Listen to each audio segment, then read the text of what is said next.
Halo semuanya, jadi di video ini saya akan memberikan dua soal, yakni dari soal penyelesaian soal limit trigonometri dan juga soal dari limit tidak hingga.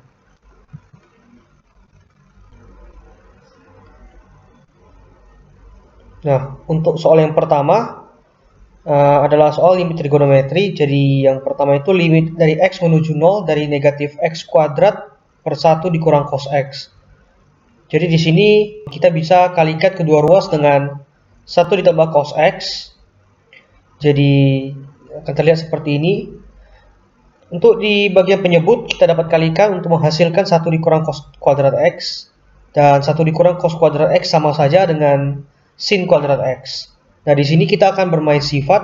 Ada banyak sifat yang ada di limit trigonometri. Dan di soal ini kita akan menggunakan yang satu ini. Ax pangkat M per sin pangkat N dari Bx sama dengan A pangkat M per B pangkat N. Jadi x kuadrat bisa kita anggap ax pangkat m, dan sin kuadrat x kita bisa anggap sin pangkat n dari bx. Jadi kita bisa ambil dan kita akan mendapat x kuadrat per sin kuadrat x. Koefisien dari x kuadrat adalah 1, maka jadi 1 kuadrat, dan sin kuadrat x memiliki koefisien 1, maka menjadi 1 kuadrat. 1 kuadrat per 1 kuadrat sama dengan 1. Kita masukkan ke dalam persamaannya tadi, jadi minus 1 dalam kurung 1 ditambah cos x. Kita masukkan x sama dengan 0, maka jadinya minus 1 dalam kurung 1 ditambah cos 0. Cos 0 itu 1, jadi 1 ditambah 1, 2. Dikali dengan minus 1 menjadi minus 2. Untuk soal limit tak hingga, kita punya limit dari x menuju tak hingga dari akar x kuadrat dikurang 1 ditambah 3 dikurang akar dari x kuadrat ditambah x dikurang 4. Di soal seperti ini biasanya ada beberapa angka yang tidak perlu, jadi kita hilangkan saja plus 3-nya.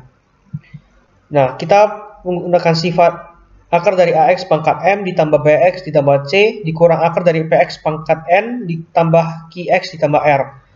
Nah, kalau di akar ini sifatnya itu kalau misalnya m lebih besar dari n, maka hasilnya tidak terhingga. Kalau m lebih kecil dari n, maka hasilnya 0. Dan jika m sama dengan n, maka hasilnya b dikurang q per 2 akar a. Kita bisa lihat komponen-komponen dari akar di atas. Jadi kita bisa masukkan semua angkanya. Jadi kita ambil koefisien dari x yang ada di qx, jadi 1. Tidak ada bx, jadi kita anggap 0, jadi 0 dikurang 1 per 2 akar dari a. A itu 1, jadi 2 akar 1. Kita mendapat minus 1 per 2, maka dan itulah hasilnya. Terima kasih telah mendengarkan.